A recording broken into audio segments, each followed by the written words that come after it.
YouTube producer thought it would be a good idea to make us watch some reality TV, which we rarely do. And we are here to share the golden nuggets of wisdom we sectioned out of that experience for you. Stick around as we, as single life and relationship coaches, respond to a few highlights from Love is Blind Season 1. We will dive in after a quick word about our sponsor. This video is sponsored by Canyon Foot and Ankle. From simple nail care to advanced trauma and reconstructive care, their podiatrists have the training and skills needed to resolve even the most complex cases. Treat your feet to the exceptional care they deserve. Welcome back, and if you like this video, please be sure to like, comment, and subscribe. That will help us reach more people who can benefit from the uplifting and constructive content we share. So tell me, Jeff, what are your thoughts on the concept behind Love is Blind? Oh, I think it's ridiculous in every way. I mean, basically the concept is you've got what they call the pods, which is a fancy way of saying the two people are in adjacent rooms.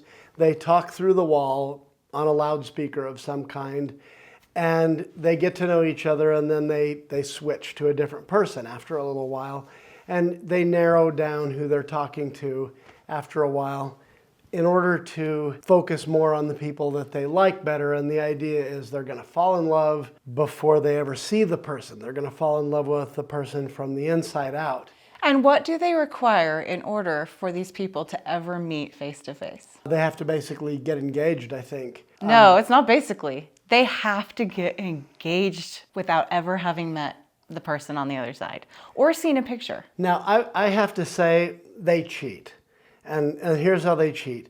Pretty much everybody that's invited on this show is ridiculously good looking. So no matter who you're picking, you know they're not going to be really ugly. But they might not be your type, but they're not going to be horribly bad to look at. Now, I remember the days before internet dating, before the long distance dating that facilitated. So I don't know. I mean, I like in the abstract the idea of falling in love with someone from the inside out. But I also think, you know, you can talk to someone for weeks and months, and if that person walks off the airplane and you don't like what you see, I don't think there's a lot of overcoming that. Well, and on the show, there are people who get really excited about who they see on the other side when they are coming towards their fiance. Right. And there's some people you can tell their faces are like, wow. Right. I did not know what they look like, and I'm not sure how this is going to go. One little preliminary caution for you guys. There is some foul language in some of these clips and intense emotional outbursts on the show. A lot of jealousy and unintended love triangles that happen, and people get pretty emotional with the natural, complexities of dating. So just be prepared for that. So moving into the basic witnessing that we did of this experiment, after a week or so of intense 24/7 dating, like Jeff said, they might narrow it down, but they'll just keep communicating with the people they like, and then also talking about their dates with the men and women that they're living with on each side of the pods. Some of whom are competing with them for the same man or woman on the other side of the pod. Exactly. And several couples are paired up, and this is what they were told by the hosts, Nick and Vanessa Lachey. Will you say I do to the person you chose, sight unseen? Or are you going to walk away from them forever? Is love blind? We hope that you prove it is. So those are the hosts of the show, and that is the premise. And of course, they were talking to the couples who had gotten engaged, who had met, and who were now going to start exploring their relationship together. Now, Jeff mentioned that he thinks the whole premise is ridiculous. I think there were some things I did like about it. And there were even some couples that had really, really great connections that they said would not have happened if they had just met like physically face to face. And they appreciated that part in learning about a person without that getting in the way of their initial judgment. As the engaged couples are exploring their relationships now in person, speaking of sexual closeness with the guys at a social gathering, Mark shares this. I honestly do believe that it has strengthened us a lot, because I think we connected on even more level, found a more common ground. And I think it was awesome for her, especially because now she feels a lot closer to me. I remember this guy tended to be a dating chameleon. We have a video about dating chameleons that you can check out on our channel.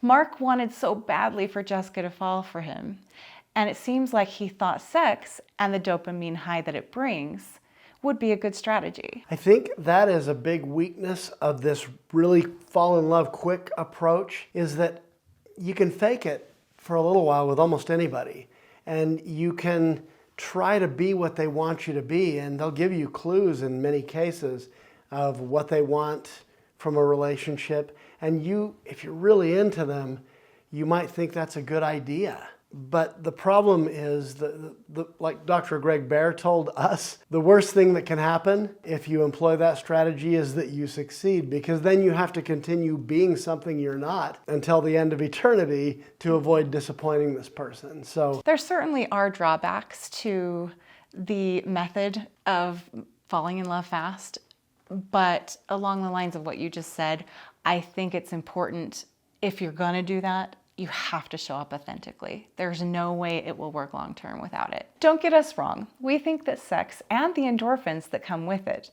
are a fantastic tool for strengthening marriage. It's just not a good strategy for intentionally choosing or even attracting a compatible partner. right, I mean, it can even be intoxicating, addicting kind of thing, but you don't want to get addicted to the wrong person. Shortly after saying no at the altar, Kelly expresses this. Easy, I'm 33. I should know what the I want right now, excuse my language, but I should know what I want. And he's checking off every box.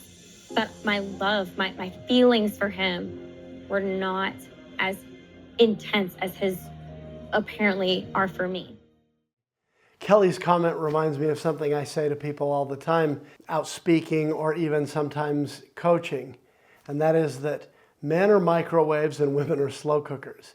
It doesn't mean women can't get hot. It means that it takes them longer. It takes them longer in an individual encounter. It also takes them longer in the weeks and months that you're building a relationship. There are very good biological survival kind of explanations for that. Yeah, Jeff, that saying reminded me of this segment as well. The quickness of this way of dating on Love is Blind does not bode well for women who are biologically designed to be pickier. It seems to be better for men who are biologically designed to spread their seed. In the real dating world, the pace of men and women will vary, and most will require delicate communication and a wise balance between patience and decisiveness. Speaking of men and women making decisions and moving into the realm of getting engaged and getting married, in preparation to get married, Mark says this. It's crazy, about to walk down the aisle. If just says I do, I mean, that yes would mean the world. Like, it's my woman. That's the person that I fought for the entire time. But who knows? Maybe she's still battling reality to the experience. And if she says no, it's gonna hurt. It's gonna be physically painful. Yeah, I mean, he thinks it's actually going to be physically painful, and maybe he's just using a metaphor, but it actually is. There have been functional MRIs done that compare the MRIs of people who are in actual physical pain to people that are in pain after being rejected in a marriage, going through an unwanted divorce. And you know what? Their brains light up in exactly the same places. Now, other emotional pain does not show up the same way, only if there is an element of feeling rejected tied to it. And why is that? Well, I think, in primitive times, if your tribe kicked you out, it was a serious threat to your survival. And so we have these survival mechanisms associated with being kicked out of our tribe, being rejected by people who we love. And we call that the ache. I found that when I got rejected in a dating relationship with someone I'd been pretty excited about, that hurt just as much as being divorced. not for quite as long. But nonetheless, it was that same kick in the gut sort of feeling. It hurts, and that's why a lot of people avoid dating. Mark is right. Rejection really is physically painful. When people experience an unwanted divorce, we call it the ache. Now, it doesn't just apply to divorce, it also applies to breaking up with people that are meaningful. Anything that involves rejection is going to hurt. It's going to physically hurt. Let's see what happens after Mark says, I do, and Jessica is asked if she will commit to be his wife. I cannot.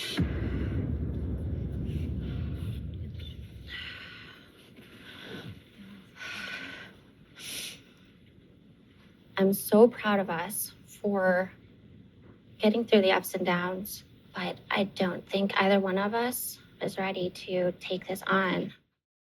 Just as Mark had anticipated the physical pain of rejection, he later says to his mom, who's very concerned about him after his bride-to-be had left him at the altar, I'm going to be okay. He might have been appeasing his mom. I think he was, or I think he was at least trying to put the best spin on it that he could because he was on TV. But my hope is that we can all say, I'm going to be okay, when we are feeling that pain of loss, to remind ourselves that this too shall pass. And I know this might be unpopular, but as much as everyone hated Jessica for lots of reasons, I think she had a point that neither of them was ready to make that commitment to each other.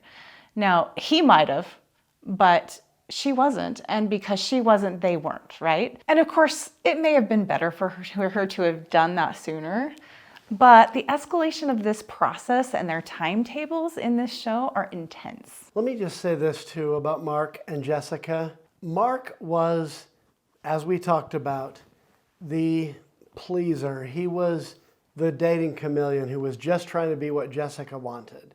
And he was he was sugarcoating everything. Jessica, now she may not have really understood what she wanted. She may have been sorting all this out. But to every viewer that ever watched it, Mark was always second choice.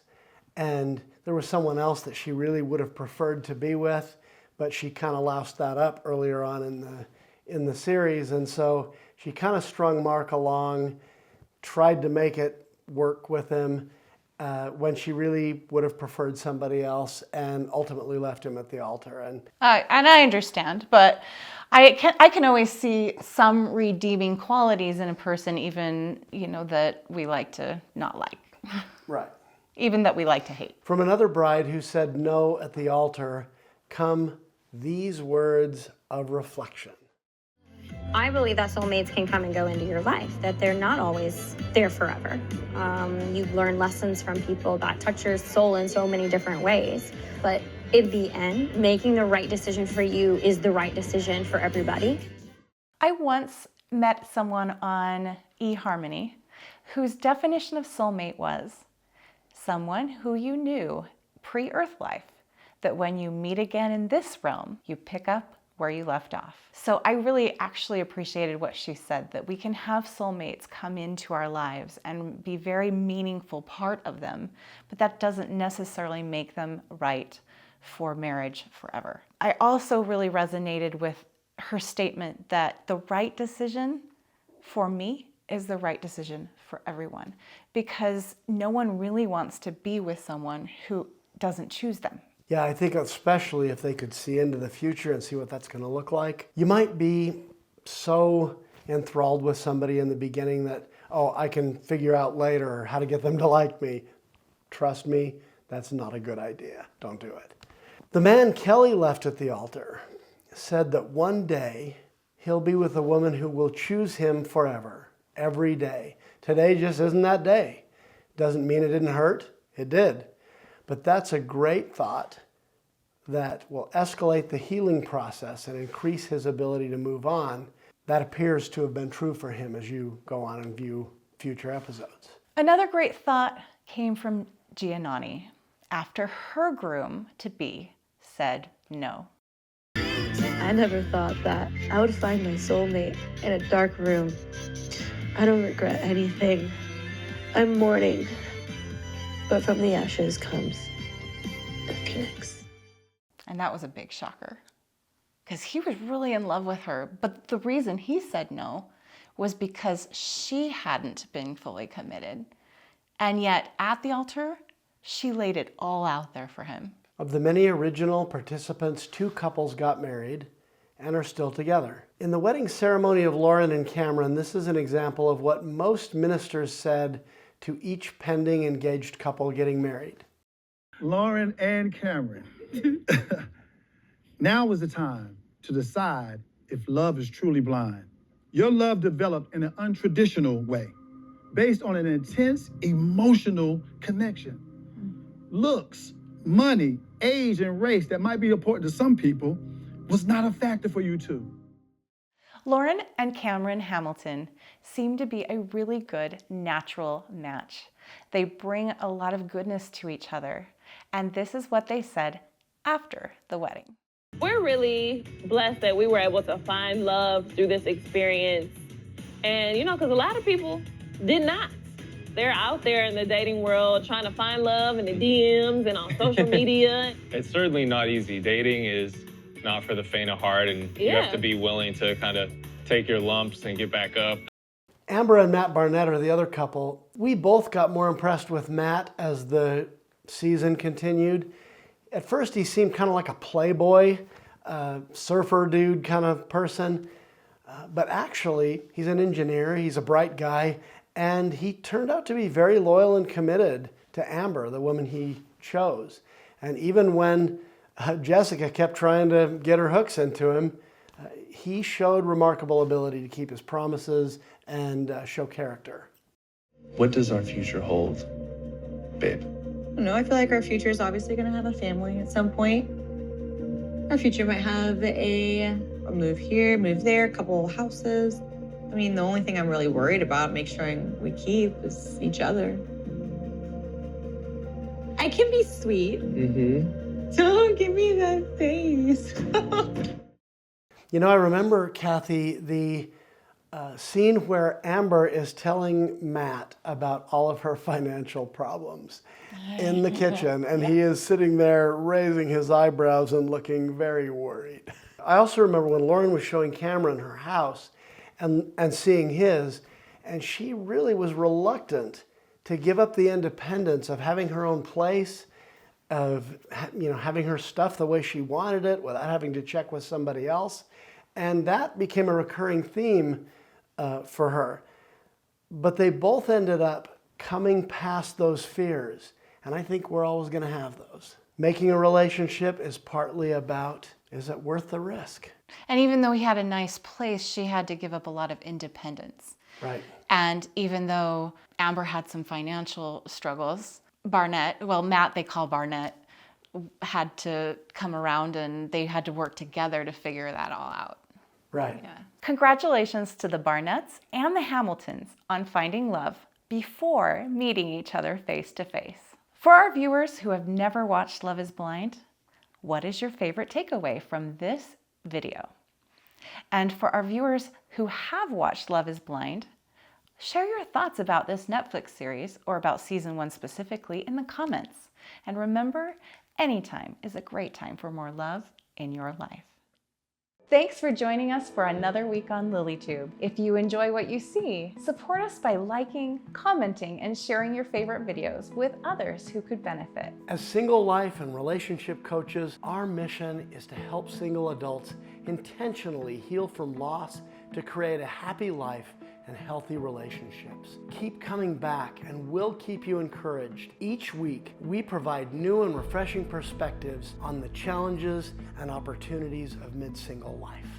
If you'd like to immerse yourself deeper into your own personal development and relationship journey, visit our website at loveinlateryears.com for even more resources.